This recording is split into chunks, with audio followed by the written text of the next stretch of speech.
I think I shall go straight away now to Dr. Prema Nedungadi to speak on the subject of education and digital transformation.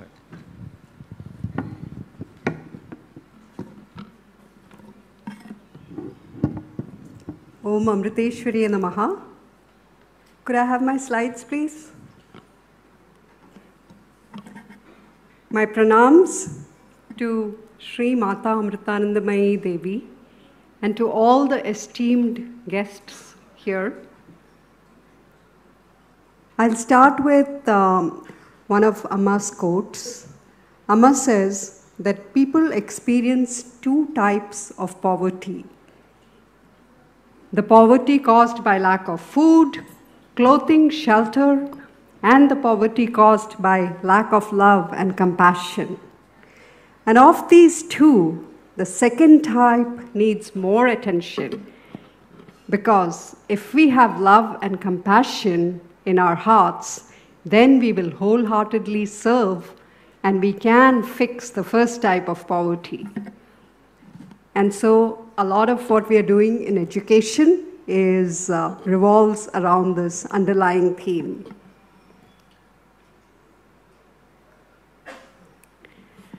The process, this was a huge effort by many members from the MA MAT, Amrita University, CSOs, NGOs, and experts from around the world. Many of you are here. Thank you very much.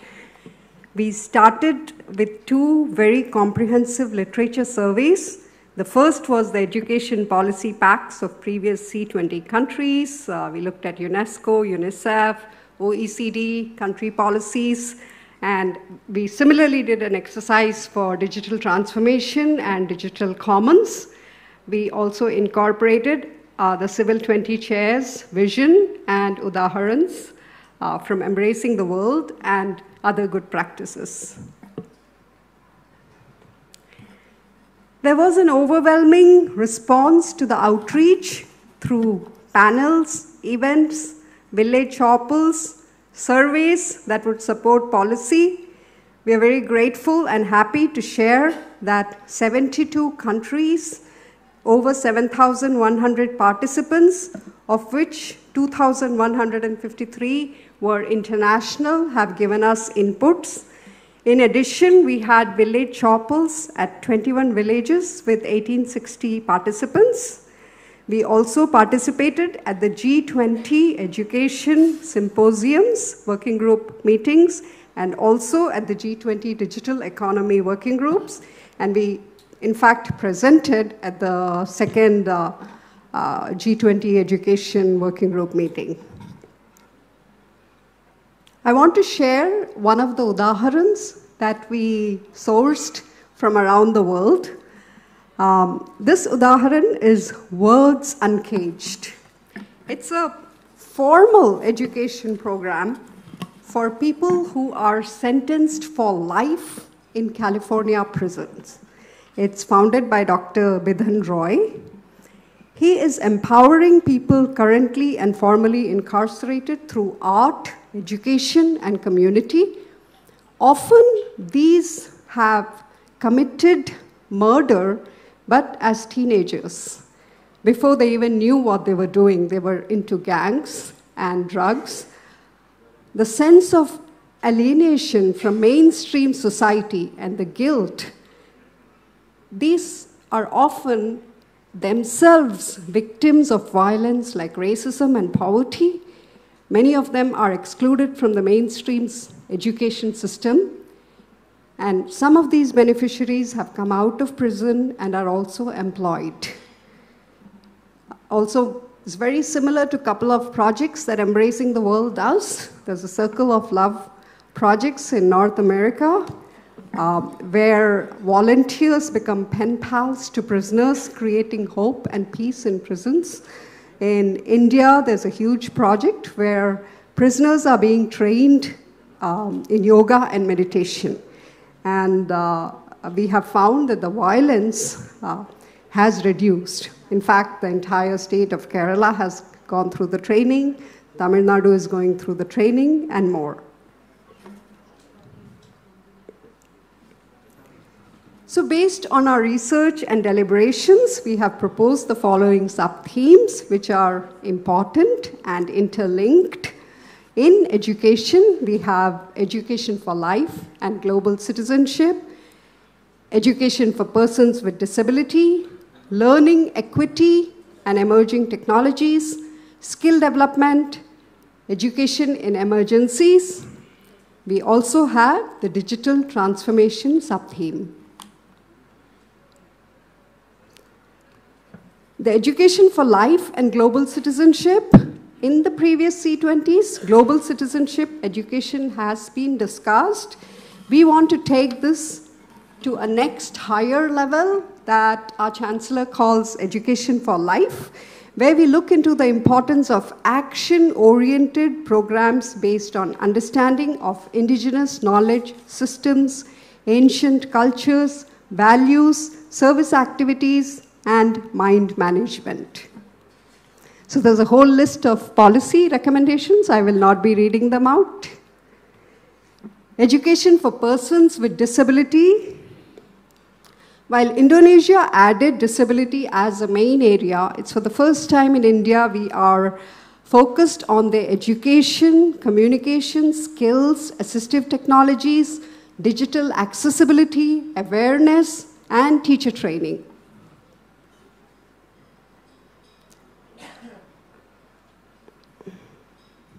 Learning equity and emerging technologies. So we have deliberately put these two topics together, along with building emerging technologies today where we work with virtual reality, augmented reality. We want to ensure equity in learning so that emerging solutions, whether it's technology-based or non-technology-based, are accessible to everybody. And that's why we call it learning equity. In addition to that, we are collaborating with the Learning Equity Initiative to propose a learning equity audit. So normally what you find is finance audits, but we want to be able to audit that learning equity is really happening. Skill development. To acknowledge the dearth of skilled workers in some countries, while there's a surplus of manpower in other countries, there's an international accreditation for skills that could be promoted. So access, online skills training, enhanced technologies, and a continuum approach, also proposing that skill development starts in the school.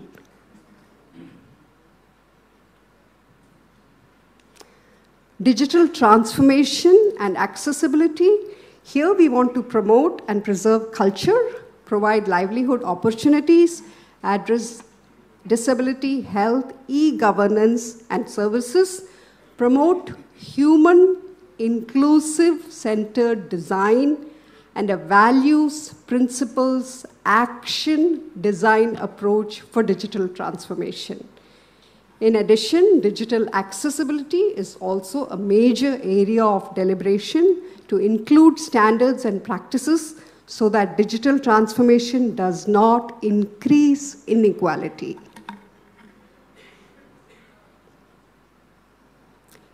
Education in emergencies, we had not realized that this was a major theme by itself. However, after a lot of discussions and learning, this is a sub-theme. Here, we want to ensure meaningful participation of the whole community and society when there's a crisis, be it man-made, like the Ukraine war, or be it a natural disaster. How do you continue education? How do you have that continuity without losing it when the teachers may not be available, infrastructure may not be available, safety will not be there?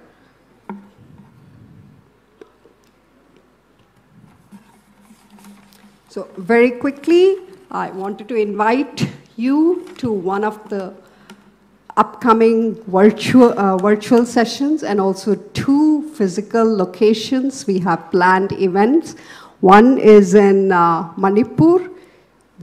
there what we want to do is bring in all the northeastern states together, that's a little bit cut off from the rest of India, and understand the requirements from the NGOs there. And the second is our big summit, the C20 summit for our working group, which is in Surat on May 20th and 21st. And this is where we will hope to finalize our policy after that round of discussions.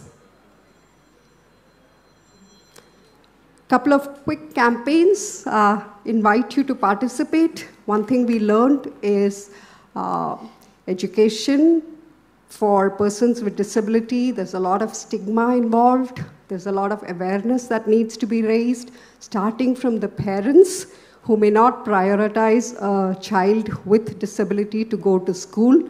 So just helping them to understand that your child can also achieve. You know, we have met many persons with disabilities who have done PhDs, so there's nothing that they cannot achieve. And to raise global awareness of the potential of persons with disabilities, we are opening an awareness campaign. And what we'd like to do is invite experts and invite institutions that are working with persons of disability to provide information in terms of videos. And also there's a competition where media with a good tagline, positive tagline, can be uploaded. And it's on the website. Thank you. And lastly, there is a very important Education for Life survey. There's a barcode there. It's also on our website. This will help us propose and validate from many experts that Education for Life should formally be incorporated into our curriculum. We already have more than 7,500 responses.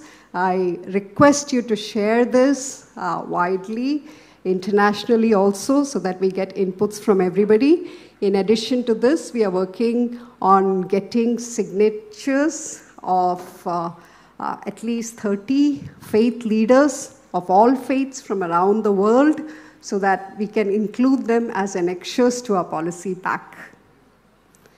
Thank you. So thank you. Please join us in our Civil 20 initiative. I want to say that one earth, one family, one future, guided by our one mother. Thank you. Thank you. Thank you, Prema ji. Thank you for that.